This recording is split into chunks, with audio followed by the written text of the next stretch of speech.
My daughter gave me an impossible choice: sacrifice the farm I've spent 25 years building, or face loneliness for the rest of my life. She thought she had me cornered, but I had an answer she never saw coming. And her reaction? It was unforgettable. Before we continue, please subscribe to the channel and let us know where you're listening in the comments. The kitchen window framed the crisp October morning like a painting I'd grown tired of looking at. Frost kissed the pumpkins scattered across my 40-acre farm, their orange bellies gleaming under a sun that still held summer's warmth. I pressed my palm against the glass, feeling the cold seep through, and wondered when this view had stopped bringing me peace. At 62, I should have been content. The mortgage was paid off. It had been for 7 years now. The farmhouse needed work, sure, but it was mine. Every board, every stone, every memory carved into its walls belonged to me. I'd raised 2 children here after their mother, Lucy, died in that car accident 17 years ago. I'd planted every apple tree, mended every fence, and survived every winter that tried to break me. But contentment felt as elusive as the morning mist burning off the fields. The phone rang, jolting me from my reverie. Clarissa's name flashed on the screen, and my stomach tightened with the familiar knot that came whenever my younger daughter called these days. "Morning, Dad." Her voice carried that forced brightness I'd learned to distrust. "Clarissa?" I kept my tone neutral, waiting. "Listen, I wanted to follow up on our conversation from last week about the farm." There it was. The same conversation we'd been having for months, dressed up in different words, but always circling back to the same demand. I moved away from the window, my bare feet silent on the hardwood floors I'd refinished myself 3 summers ago. "There's nothing to follow up on, honey." "Dad, just hear me out." The brightness cracked, revealing the impatience underneath. "Damien and I have been working on the numbers, and this opportunity isn't going to wait forever. The tech startup scene is moving fast, and if we don't secure funding soon, then find another way." The words came out sharper than I intended, but I didn't soften them. We'd been down this road too many times. A pause, then Damien's voice in the background, muffled but insistent. I caught fragments. "Stubborn and doesn't understand."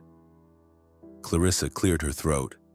"Dad, you're too old to understand dreams like this. The world has changed.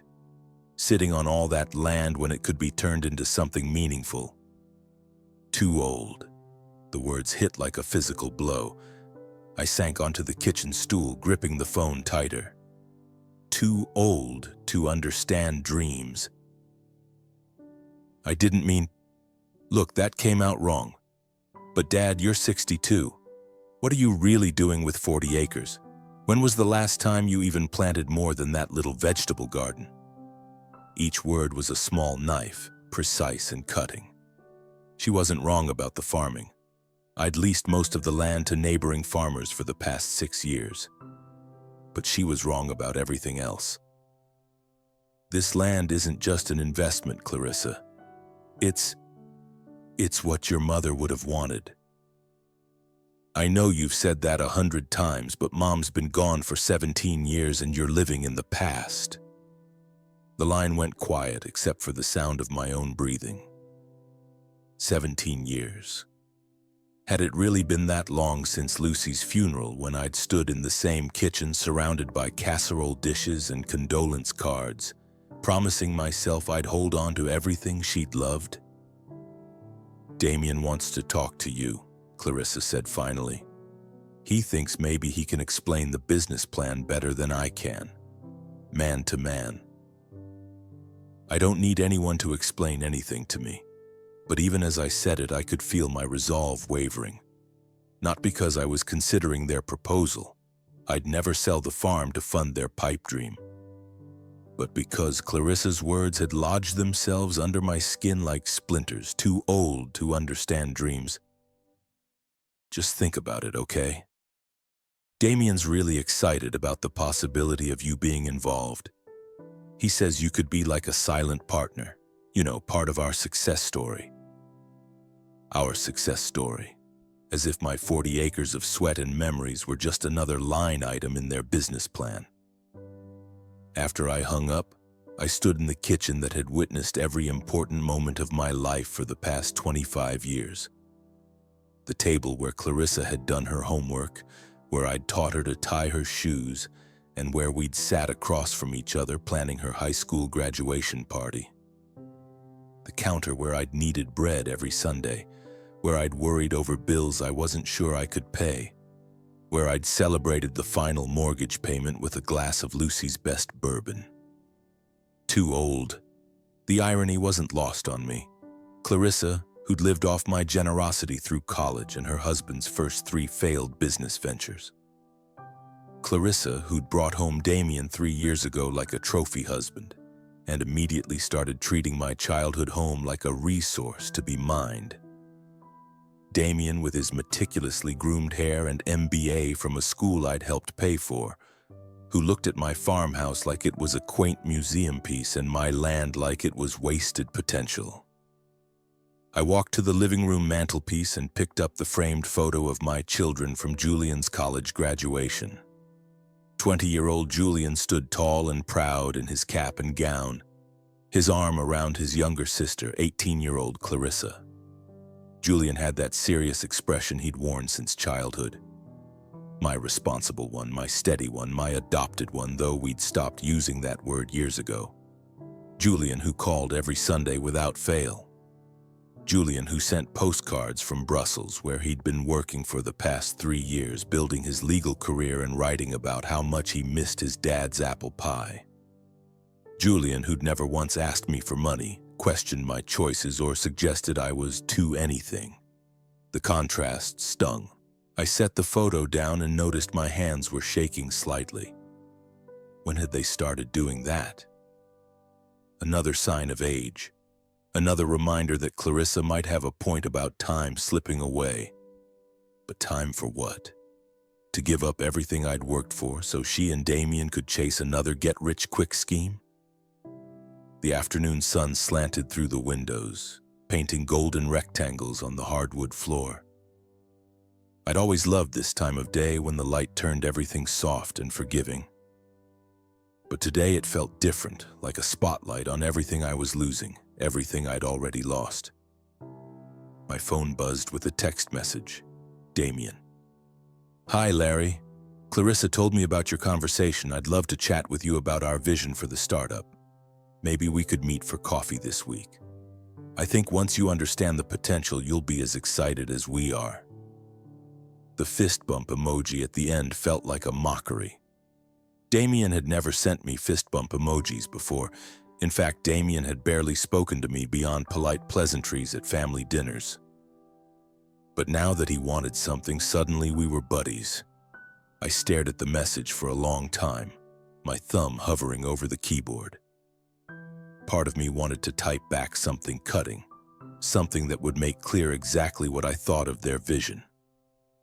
But another part, the part that remembered Clarissa as a gap-toothed 6-year-old bringing me dandelions, wanted to try one more time to make her understand.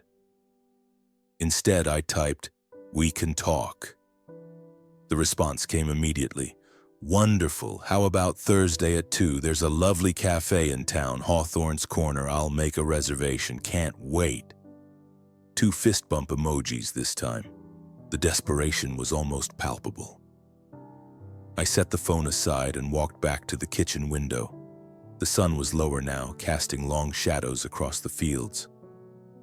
Somewhere in those shadows lay the ghost of the man I used to be, the young father who'd thought love and sacrifice were the same thing, who'd believed that giving everything to his children would somehow guarantee their respect and devotion.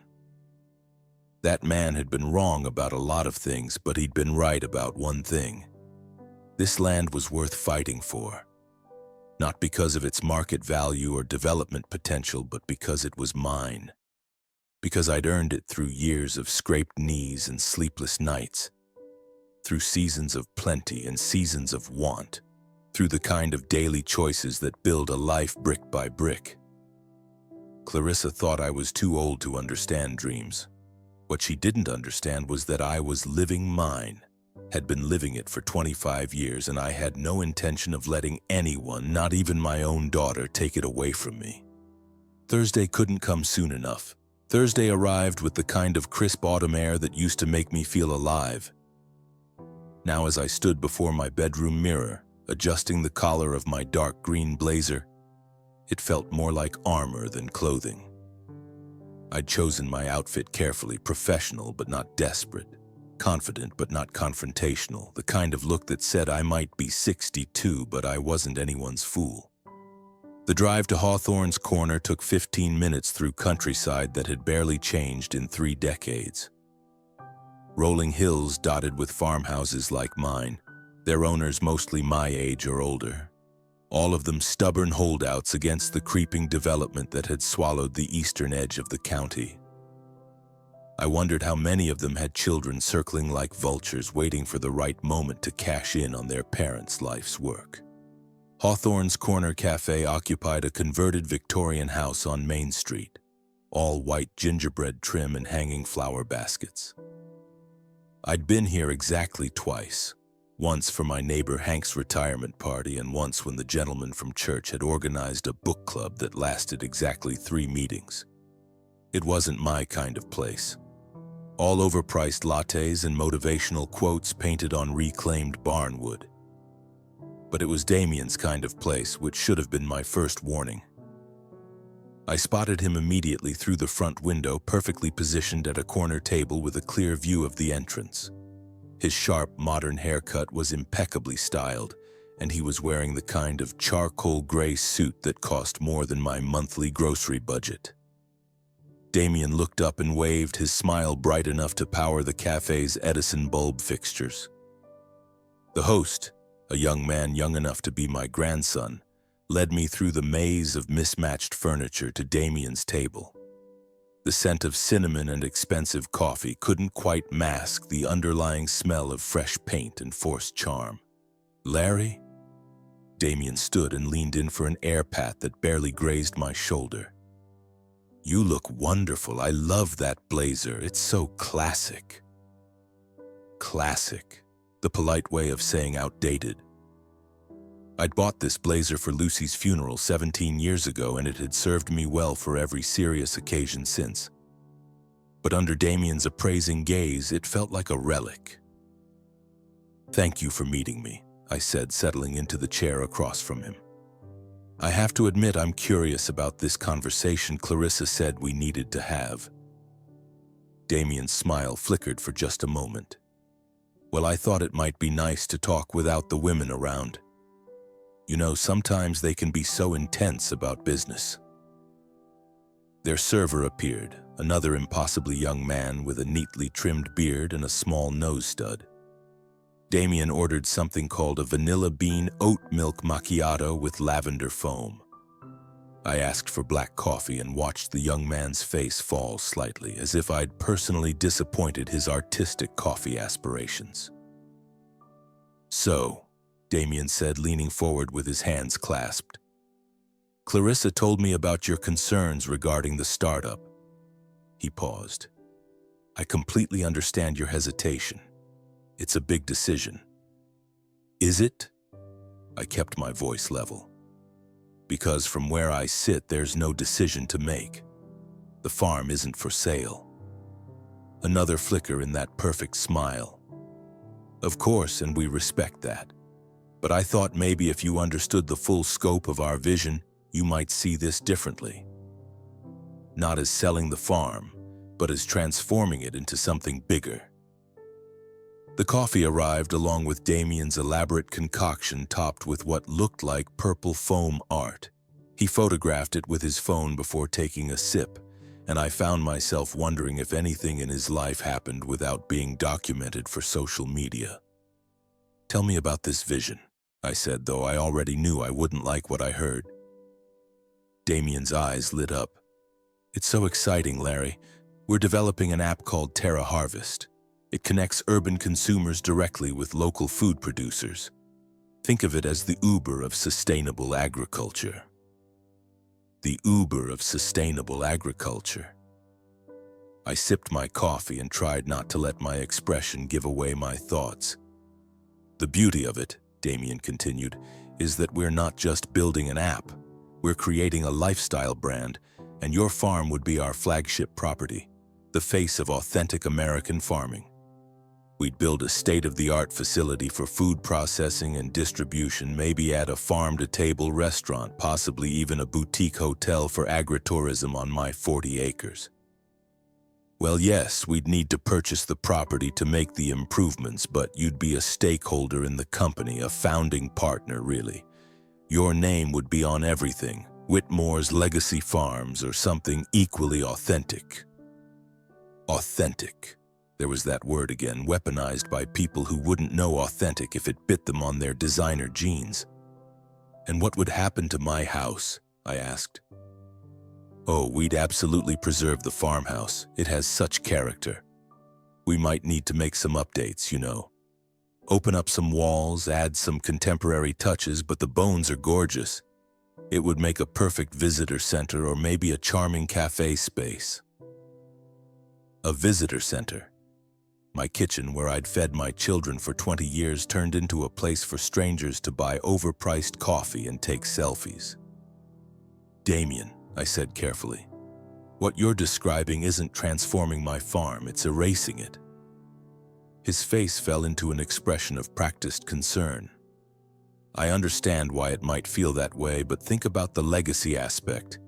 Instead of just leaving Clarissa and Julian a piece of land, you'd be leaving them a thriving business, a real inheritance. Julian. He'd mentioned Julian, which surprised me.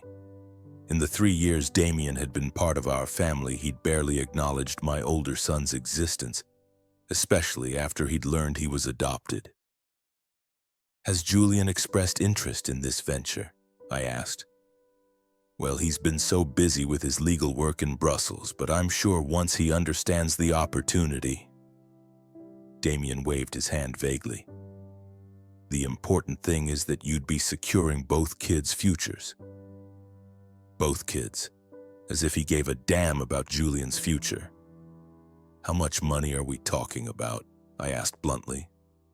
Damien nearly choked on his lavender foam. I'm sorry. You want me to sell my farm to fund your startup? How much are you asking for? He recovered quickly, pulling out his phone and scrolling through what looked like a detailed presentation. Well, we've had the property appraised at $1.5 million, which honestly seems conservative given the development potential. But we're only asking for $950,000 in startup funding. The rest would remain as your equity stake in the company. $950,000. The number hung in the air between us like smoke from a house fire. And if your app fails? I asked. It won't. The response was immediate and defensive. We have a solid business plan, proven market research, and several potential investors already interested. This isn't some fly-by-night operation, Larry. This is the future of food distribution. I thought about my son-in-law's previous business ventures. The organic dog treat company that folded after 6 months. The subscription box service for artisanal beard oils that never made it past the concept stage. The food truck that had been repossessed before he'd made a single sale. Damien, I said, setting down my coffee cup with deliberate care. I appreciate you taking the time to explain this to me, but my answer is still no. His composure cracked like ice in spring. Larry, please just think about it for a few more days. Talk to your financial advisor, maybe get a second opinion on the property value. I really think you're not seeing the full picture here. I see the picture just fine. I stood up, leaving a $5 bill on the table for my coffee. And I see that you and Clarissa have already spent a lot of time planning what to do with my property without actually asking if I wanted to sell it. That's not... We would never... Damien scrambled to his feet, his carefully constructed facade finally falling away. Larry, Clarissa is your daughter. She deserves better than to watch her dreams die because you're too sentimental about an old house. There it was. The real Damien, stripped of his fist bump emojis and fake camaraderie. The man who thought my life's work was just sentiment standing in the way of his ambitions. "You're right," I said quietly. "Clarissa is my daughter, which is exactly why I know the difference between supporting her dreams and enabling her delusions." I left Damien standing there in the cafe, his purple foam going flat in the afternoon light. The drive home felt longer than usual, my hands gripping the steering wheel tight enough to leave marks. By the time I pulled into my driveway, the sun was setting behind the maple trees Lucy had planted the year Julian started kindergarten. Inside, the house felt different somehow, smaller, more fragile. I walked through the rooms, seeing them through Damien's eyes, the outdated wallpaper in the dining room, the scuffed hardwood floors, the kitchen cabinets I'd painted myself but hadn't updated in a decade. For the first time in years, I felt the weight of every repair I'd deferred, every modern convenience I'd done without. My phone buzzed with a text from Clarissa. "How did it go with Damien?" "He said you seemed upset." Upset. As if I were an old man having an emotional moment instead of a property owner who'd just been pitched on destroying everything I'd built. I started to type a response, then deleted it, then started again and deleted that too. What was there to say? That her husband had just described turning my home into a tourist attraction? That they'd already had my property appraised without my knowledge? That they saw my 40 acres not as my legacy but as their lottery ticket? Instead, I set the phone aside and poured myself a glass of Lucy's bourbon. The bottle was nearly empty now. I'd been saving it for special occasions that never seemed special enough. But tonight felt like the right time to finish it. The bourbon burned going down, a familiar fire that reminded me of winter evenings when Lucy and I would sit by the fireplace, planning improvements to the farm and dreaming about the children's futures. She'd had such hopes for them both, such faith that love and good values would be enough to guide them through life. She'd have been heartbroken to see what Clarissa had become, but she'd have been proud of what Julian was building for himself in Brussels, making his own way without asking for handouts or expecting the world to owe him anything. As I sat in the growing darkness, I realized something had shifted inside me during that conversation with Damien. The last vestiges of my parental guilt, the voice that whispered I should sacrifice anything for my children's happiness, had finally gone quiet. Clarissa thought I was too old to understand dreams. Damien thought I was too sentimental to make smart business decisions. They were both wrong. But their mistake would be my advantage because I was about to show them exactly how dangerous it was to underestimate a man who had nothing left to lose. The phone call came 3 days later while I was pulling the last of the season's tomatoes from my garden. Clarissa's voice was different this time, less demanding, more conciliatory. The change should have warned me. "Dad, I think we got off on the wrong foot with this whole business thing." I straightened up, wiping dirt from my hands on my jeans. The October air carried the scent of burning leaves from somewhere down the valley. And for a moment I was transported back to the autumns when the children were small, when Clarissa would help me rake leaves into enormous piles just so she could jump in them. "Did we?" I kept my voice neutral. "Damien said your meeting didn't go as well as he'd hoped. He thinks maybe he came on too strong with all the business details." A pause. "You know how he gets when he's excited about something." "No, Clarissa. I know how he gets when he wants something, but I didn't say that." "He has some ideas," I said instead. "Right, exactly. And I was thinking maybe we should all sit down together. You, me, Damien. Have a real conversation about this without any pressure or timeline, just family talking things through." Family. The word sat strangely coming from her now, weighted with implications I didn't trust. "What kind of conversation?" Just exploring options. Damien's been working on some alternative proposals that might be more appealing to you. Ways to move forward that would let you keep the house. Maybe stay involved in whatever we build. I closed my eyes, feeling the sun warm on my face. Alternative proposals, ways to move forward. The language of salespeople and lawyers designed to make surrender sound like cooperation. When did you have in mind? How about tomorrow? We could meet at the house. Your house, I mean. Make it comfortable for you. Damien could bring some lunch and we could just talk. No presentations or anything formal. The house, my sanctuary, where I'd thought I was safe from their schemes, but maybe it was better to face this on my own territory, surrounded by the memories they wanted to bulldoze. All right, I said, what time? How about noon? I'll bring Damien, and maybe we can make a real day of it. It's been too long since we just spent time together. After I hung up, I stood in the garden for a long time, watching the shadows lengthen across the fields. The tomatoes in my basket were the last of the season, plump and red and perfect, grown in soil I'd been amending for 25 years. Tomorrow, Clarissa and Damien would sit at my kitchen table and try to convince me that all of this, was somehow less valuable than their app about the Uber of sustainable agriculture. That evening, I found myself doing something I hadn't done in months. I called Julian. The international connection was scratchy, but his voice came through clear and warm. Dad, this is a nice surprise. How are you? I'm fine, honey. How's Brussels treating you?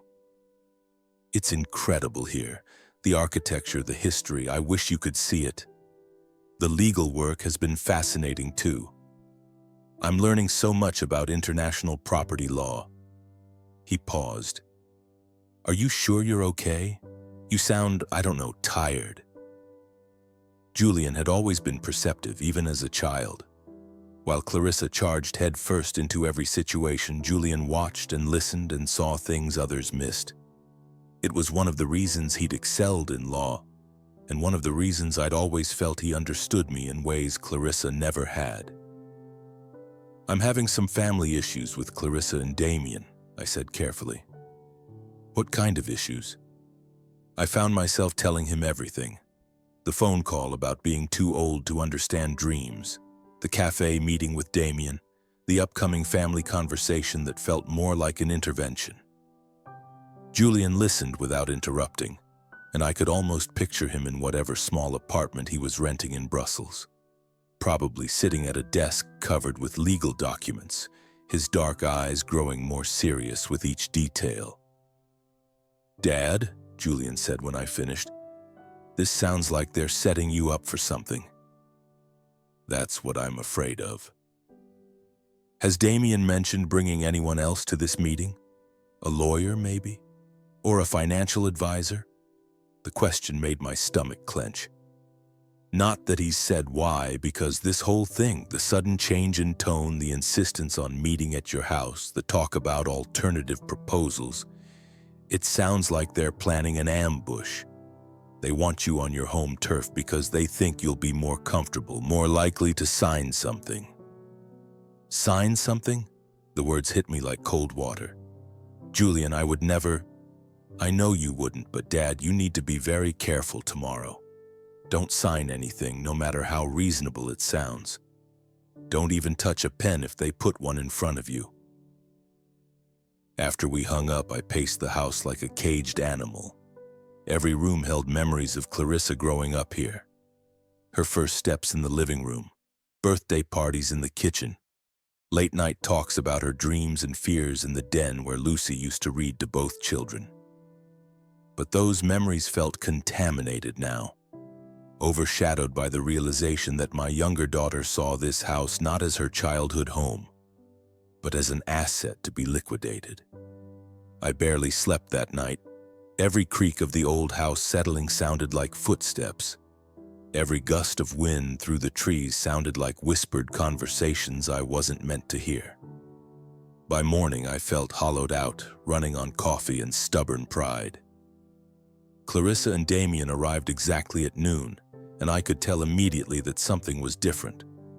Clarissa's smile was even brighter than usual, and she carried a large tote bag that looked suspiciously like it contained more than just sandwiches. Clarissa kept checking her phone, and there was a nervous energy about her that reminded me of the way she'd fidgeted before school presentations.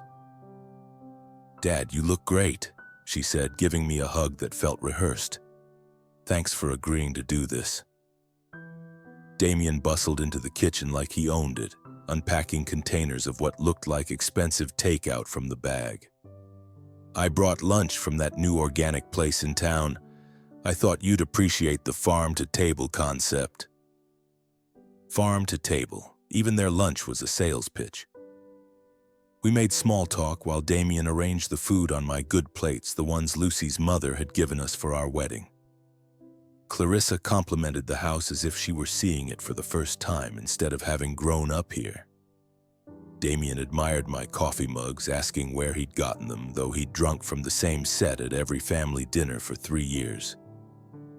It all felt like theater, and I was the only one who didn't know my lines. "So," Clarissa said as we sat down to eat, "I wanted to start by apologizing for that comment I made about you being too old to understand dreams. That was out of line." "It was," I agreed. "I was frustrated and I took it out on you, and that wasn't fair. You've always supported my dreams even when they didn't work out." She reached across the table and covered my hand with hers. "I don't want money or business to come between us." The touch felt foreign now, manipulative. I resisted the urge to pull my hand away. "I appreciate that, Clarissa."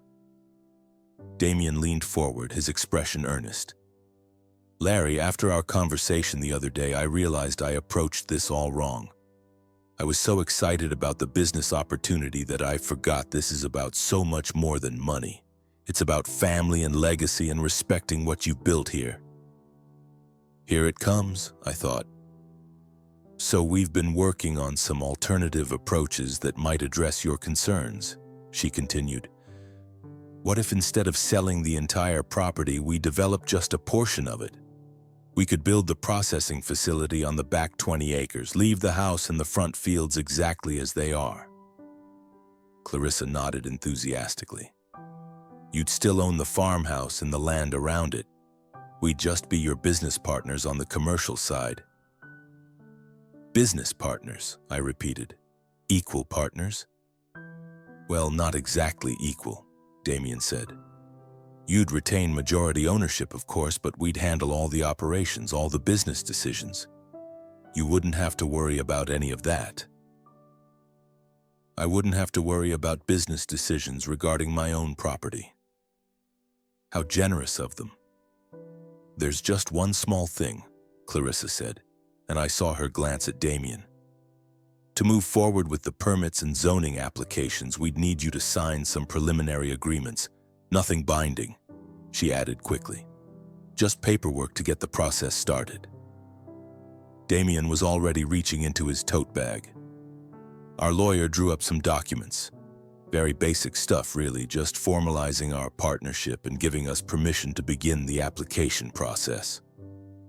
He pulled out a manila folder thick with papers along with, Julian had been right, an expensive-looking pen. "It's mostly legal boilerplate," Clarissa said, sliding the folder across the table to me. "But having everything in writing will make the whole process smoother." I stared at the folder without touching it. Inside were the papers that would sign away my independence, my autonomy, my right to make decisions about my own land. They dressed it up in the language of partnership and respect. But the intent was the same as Damien's original proposal. They wanted control. "I'd like to review these with my own lawyer first," I said. The temperature in the room dropped 10 degrees. "Of course," Clarissa said, though her smile had gone rigid. "But the thing is, we have a pretty tight timeline on the permits. If we don't file the initial applications by the end of this week, we'll miss the window for spring construction." spring construction that I hadn't agreed to. Damien's facade finally cracked. "Dad, come on! We've bent over backward to accommodate your concerns. We're offering to let you keep the house, to stay involved in decisions. What more do you want?" What I wanted was for my daughter to stop treating me like an obstacle to her success. What I wanted was for her to remember that this land wasn't just real estate. It was the place where I'd nursed her through chickenpox and helped her with math homework and taught her to drive on the old dirt road behind the barn. What I wanted was for the girl I'd raised to show up and tell these strangers to get out of her father's house. But that girl was gone, if she'd ever existed at all. "I want time to think," I said. Clarissa's mask slipped entirely. "Larry, with all due respect, how much more time do you need? We've explained the opportunity. We've addressed your concerns. We've restructured the entire deal to meet your needs. At some point, you have to trust us." Trust? The word felt like a slap. "I need to ask you both to leave," I said quietly. Clarissa stared at me. "Dad, leave, now." They gathered their papers in their fancy lunch containers, and I sat at my kitchen table watching my younger daughter choose a business venture over her father's wishes. When the door closed behind them, the house felt both empty and full. Empty of the people I'd loved, full of the ghosts of who they used to be. I poured myself another glass of Lucy's bourbon, even though it was barely past 1 o'clock in the afternoon. Outside, the October light was fading toward evening, and I realized I'd made a decision. Tomorrow I would call the one person I knew I could trust, the one person who'd never asked me for anything except the chance to be my son. It was time to call Julian home. The call to Julian took 3 attempts to get through, and when his voice finally came across the crackling international line, it carried an urgency that matched my own. "Dad, what's wrong? You never call this late." It was nearly midnight in Brussels, but I'd been too wound up to calculate time zones. The bourbon had helped steady my nerves, but it hadn't dulled the sharp edges of my anger. "They tried to ambush me today," I said without preamble. "Legal papers, high-pressure tactics. They wanted me to sign away development rights without even reading the documents." A long pause, then. "Jesus, Dad, are you okay?" "I'm furious, but I'm okay." I walked to the kitchen window, staring out at the moonlit fields. "Julian, I need you to come home. I'm already looking at flights." The relief that flooded through me was so intense it made my knees weak. "You don't even know what I'm asking yet." "You're asking for help. That's enough." I could hear the sound of typing in the background. "There's a flight out of Brussels tomorrow evening that gets into Boston Thursday morning. I can be at the farm by Thursday afternoon." "Julian, your work can wait. Dad, you raised me. You never once made me feel like anything less than your real son. Even when other people—" He stopped, and I knew he was thinking of Clarissa, who'd spent their childhood reminding Julian he was adopted whenever they fought. "You never once asked me for anything. If you're asking now, it's serious."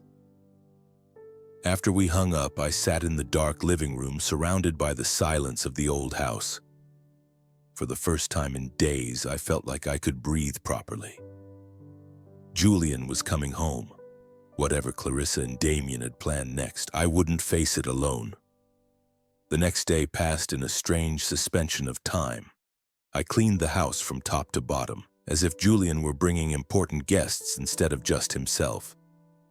I baked his favorite apple pie using fruit from the trees Lucy had planted 20 years ago. I aired out his old room, the one he'd kept neat as a pin even as a teenager, so different from Clarissa's perpetual disaster zone down the hall. Damien called twice and sent 4 text messages, each one more insistent than the last. The messages evolved from friendly check-ins, "Just wanted to see how you're feeling about everything," to barely concealed threats. "The permit deadline is Friday, Larry. We really need to move forward." I ignored them all. Clarissa called once, her voice tight with frustration. "Dad, Damien says you're not returning his calls. What's going on?" "I told you both I needed time to think." "How much time? We have real deadlines here." "Your deadlines aren't my problem, Clarissa." The silence that followed was so long I thought she'd hung up. "Fine," she said finally, "but don't come crying to us when you're sitting alone in that house, wondering what you could have built with your life instead of just existing." The cruelty of it took my breath away. Existing, as if the 25 years I'd spent creating a home, raising children, building a life from scratch was somehow less valuable than their app idea. "Goodbye, Clarissa," I said and hung up before she could respond. Thursday afternoon, I stood on the front porch watching for Julian's rental car, my throat tightening with anticipation and nerves. When the dark sedan finally appeared at the end of the long driveway, I had to grip the porch railing to keep from running down to meet him like I had when Julian was a boy coming home from school.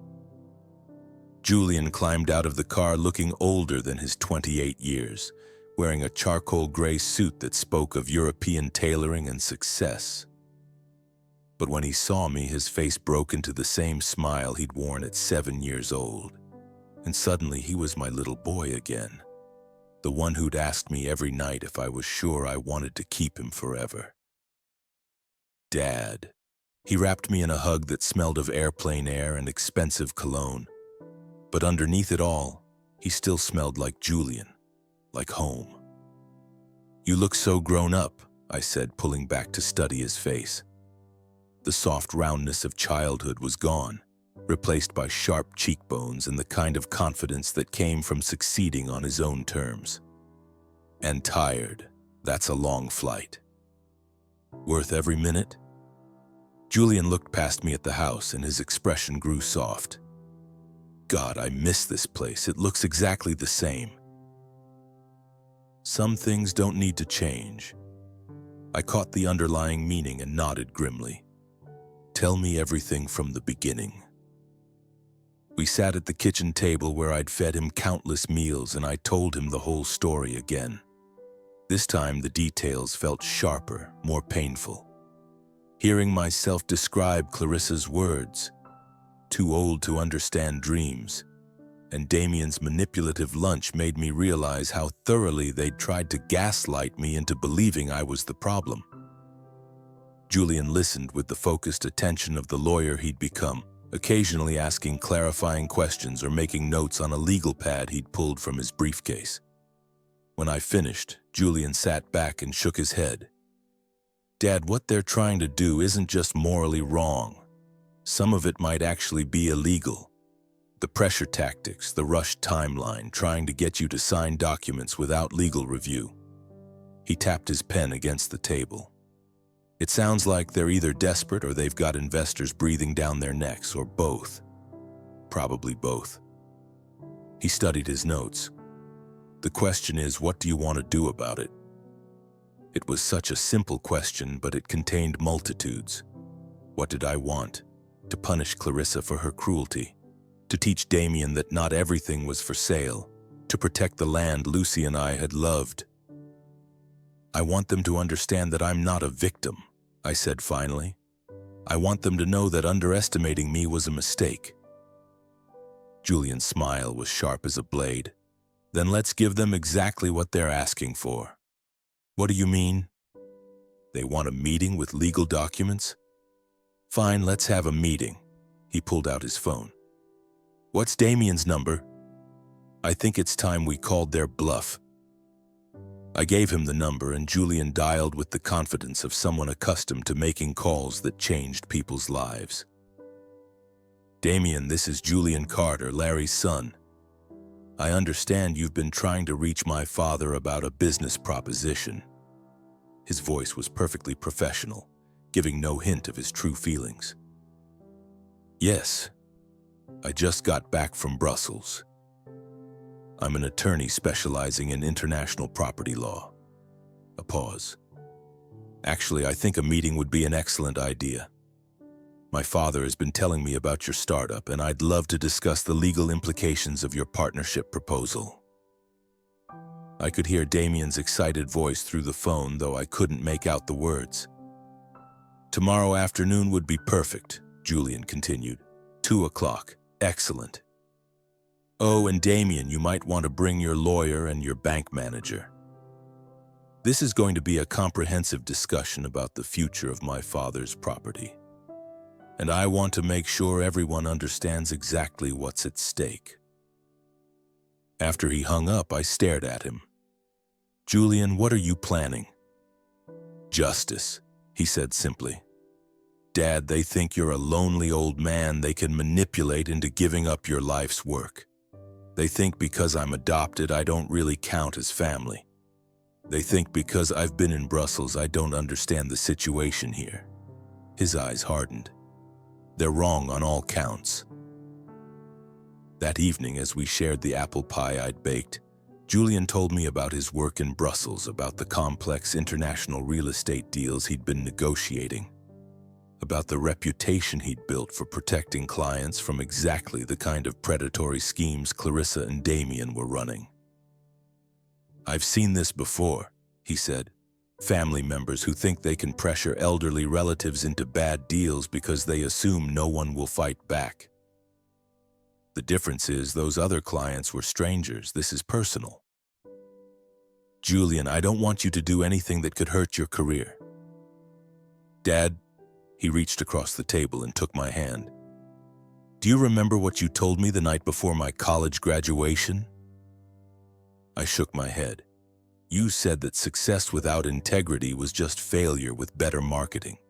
You said that the measure of a person wasn't what they could take, but what they were willing to protect."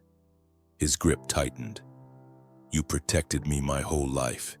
You protected this farm, this family, this legacy. Now it's my turn to protect you." That night I slept better than I had in weeks. Down the hall, Julian was probably reviewing legal documents and preparing for tomorrow's confrontation. But for the first time since this whole nightmare began, I felt like I had an ally. Not just someone on my side, but someone who understood exactly what we were fighting for. In the morning, Julian appeared at breakfast wearing another impeccable suit. This one dark blue with a silver tie that caught the light like armor. He'd transformed overnight from my beloved son into something more formidable. A weapon honed by years of legal training and international experience. "How do you want to play this?" he asked, spreading papers across the kitchen table. "I want them to understand that their time of underestimating me is over," I said. "I want them to realize that family loyalty isn't a weakness they can exploit. It's a strength they never saw coming." Julian smiled, and for a moment he looked exactly like Lucy.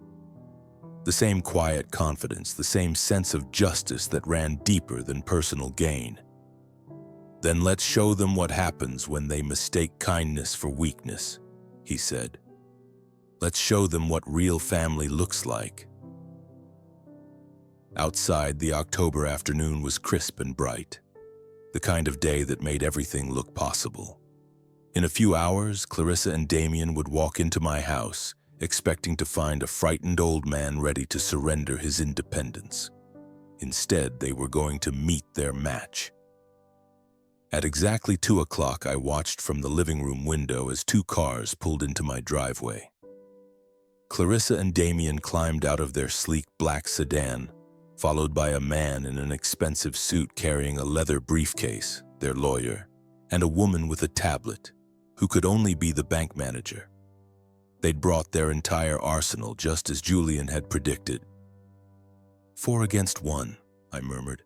They really think they have me cornered. Julian appeared beside me, adjusting his cufflinks with the calm precision of a surgeon preparing for a delicate operation. 4 against 2, he corrected, and they have no idea what they're walking into. The doorbell rang and I took a deep breath, feeling the weight of the moment settle around me like armor. This was it. The culmination of weeks of manipulation and months of growing resentment. The end of my role as the accommodating father who could be taken for granted. I opened the door to find Clarissa wearing her most charming smile, the one that had gotten her out of trouble since childhood. Behind her, Damien practically vibrated with excitement, while their companions hung back with the professional courtesy of people accustomed to closing deals. "Dad, you look wonderful," Clarissa said, stepping forward for a hug that I didn't return. "Thanks for agreeing to this meeting. I think today is going to change everything for our family." "I'm sure it will," I replied evenly. "Please come in." Damien introduced the man as Graham Porter, their attorney, and the woman as Charlotte Lottie Kane from Capital Reserve Bank. Both shook my hand with the firm grip of people who were used to intimidating elderly clients into submission. "Mr. Whitmore," Graham Porter said, "I want you to know how excited we are about this venture. It's rare to see a family come together around such an innovative opportunity." Family. There was that word again, weaponized with surgical precision. "Please sit down," I said, gesturing toward the living room. "Can I get anyone coffee?" They declined, too eager to get to business. Damien spread his materials across my coffee table. The same table where I'd served countless Christmas mornings and birthday celebrations, now transformed into a corporate boardroom. "Larry," Clarissa began, "I know yesterday didn't go as smoothly as we'd hoped, but I think you'll be pleased with the revisions we've made. We've restructured everything to give you even more control." "Actually," I interrupted, my voice carrying across the room like a bell, "before we begin, I should mention that I've brought my own legal counsel." The temperature in the room plummeted. Damien's head snapped up. "Your what?" "My attorney. I hope you don't mind. I know how important it is to have proper legal representation for these kinds of discussions." Clarissa's smile became brittle. "Of course not. Where is he?" "He," I corrected, then called toward the kitchen. "Julian, could you join us?" I watched their faces as Julian walked into the room, and the moment of confusion was almost worth the weeks of torment they'd put me through. Clarissa blinked rapidly as if she couldn't quite process what she was seeing. Damien's mouth actually fell open. "Julian," Clarissa managed, "what are you doing here?" "Representing my father's interests," Julian replied smoothly. Settling into the chair beside me with the fluid grace of someone completely in control, he pulled out his own leather portfolio and placed it on the table with deliberate care. "Julian Carter, Whitmore Family Legal Counsel, specializing in international property law." Graham Porter leaned forward, studying Julian with the weariness of a professional recognizing serious competition. "Whitmore Family Legal Counsel, I wasn't aware Mr. Whitmore had retained an attorney." "He has now," Julian said. "I flew in from Brussels specifically to review the terms of your proposed partnership agreement." He opened his portfolio and withdrew a thick stack of papers. "I've taken the liberty of conducting some preliminary research into your business model and financial backing." Damien had gone pale. "Julian, this is really between Larry and Clarissa. It's a family matter." Julian's smile was razor sharp. "You're absolutely right, Damien. It is a family matter, and I am family." The words hung in the air like a challenge. I saw Clarissa flinch, remembering all the times she'd told Julian he wasn't real family because he was adopted. All the casual cruelties that had driven Julian to excel, to prove himself worthy of a love that should have been unconditional. "Now then," Julian continued, pulling out a pair of reading glasses that made him look even more formidable, "let's discuss your business proposal.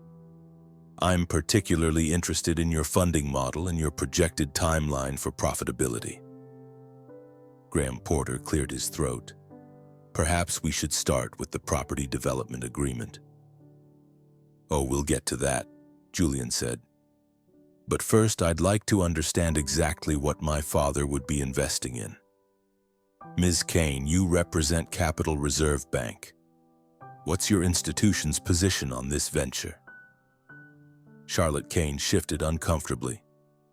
We're prepared to offer a construction loan based on the property as collateral. Collateral that my father would provide while assuming all the risk. Julian made a note on his legal pad. And if the business fails, who's responsible for the loan?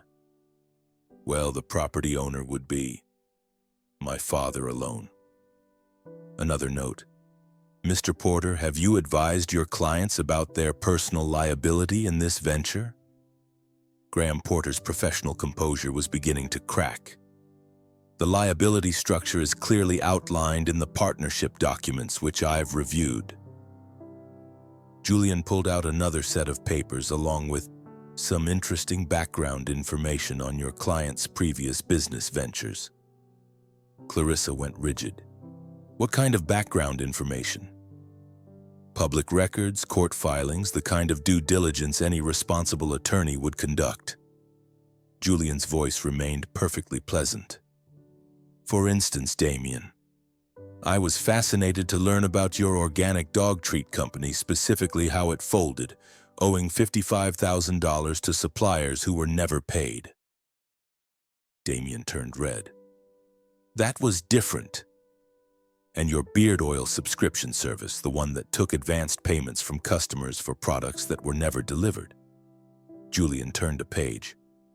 14 complaints filed with the Better Business Bureau. 3 potential lawsuits that were settled out of court. Julian, stop, Damien said, his voice cracking. And then there's the food truck, repossessed after 3 months for non-payment of the loan. A loan that was co-signed by... Julian looked directly at me. Your father. The silence that followed was deafening. I felt the last vestiges of my parental guilt crumble into dust. Here was the pattern laid bare. Damien taking from me, failing, and leaving me to clean up the mess over and over again. The point is, Julian continued, my father has already funded your entrepreneurial dreams to the tune of approximately $85,000 over the past 6 years. Money that was never repaid. Money that came from his retirement savings, his emergency fund, his mortgage payments that I deferred to help you. Clarissa was staring at Damien in horror. Clearly, she'd never known the full extent of his financial dependence on me. So when you come here today, Julian said, his voice hardening, asking him to risk his home, his land, his entire life's work on another one of your business ventures, you'll forgive me if I'm somewhat skeptical. Graham Porter tried to rally. These past ventures are irrelevant to the current proposal, are they? Julian pulled out yet another document. Because I've also done some research into Terra Harvest, your supposed startup. Interesting name, considering it was already trademarked by a company in Oregon 2 years ago. A company that's currently suing 17 different entities for trademark infringement. Damien's face had gone from pale to green. We can work around that. Can you? Because according to the USPTO database, your trademark application was rejected last month, which means every piece of marketing material you've shown my father, every business plan with that name is legally worthless. The bank manager, Charlotte Kane, was already packing up her tablet. Mr. Porter, I think we need to step outside and discuss. No, Julian said firmly. We're going to finish this conversation right here, right now, because my father deserves to hear exactly what kind of deal you were trying to pressure him into. He stood up, and suddenly the room felt smaller, as if his presence had expanded to fill every corner. You wanted him to sign over development rights to his property for a business that doesn't legally exist, backed by people with a proven track record of failure and fraud, funded by a loan that would make him personally liable for every penny if it failed. It's not fraud, Clarissa started. Isn't it? Julian's voice cut like ice. Pressuring an elderly property owner to sign legal documents without proper legal review. Using emotional manipulation and family relationships to create a coercive environment. misrepresenting the financial risks and legal obligations involved. Graham Porter was gathering his papers. "I think we should postpone this discussion until we can—" "There won't be another discussion," I said, standing up beside Julian. My voice was steady, stronger than it had been in months. "I want all of you to leave my house now."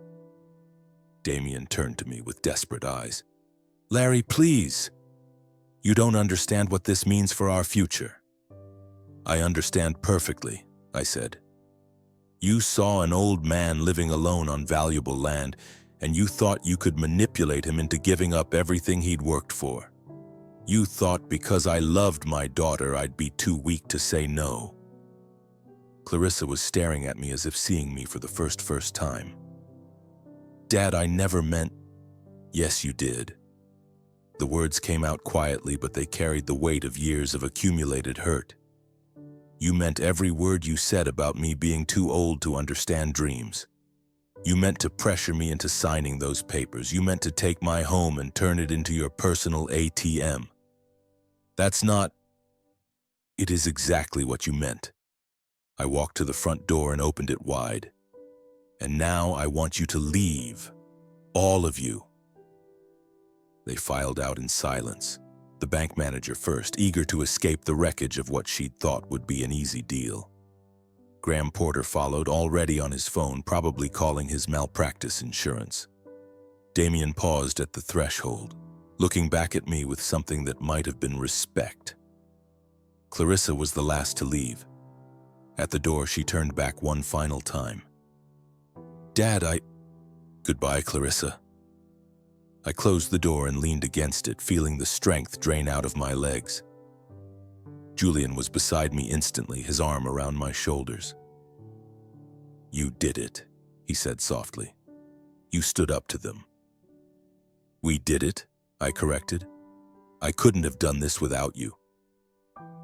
Outside, I heard car engines starting, the sound of tires on gravel as my younger daughter drove away.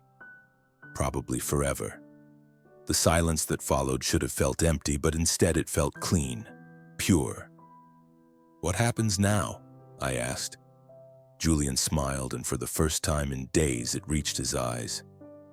"Now we have some apple pie and talk about the future, your future, the one you get to choose for yourself." As we walked back to the kitchen, I caught sight of our reflection in the hallway mirror. A man who'd reclaimed his dignity standing beside the son who'd helped him find his strength. Not the son who shared his blood, but the son who shared his values. Sometimes family isn't about the bonds you're born with. Sometimes it's about the bonds you choose to honor. If you like this story, please like this video, subscribe to the channel, and share your impressions of this story in the comments. To listen to the next story, click on the box on the left. Thank you for watching.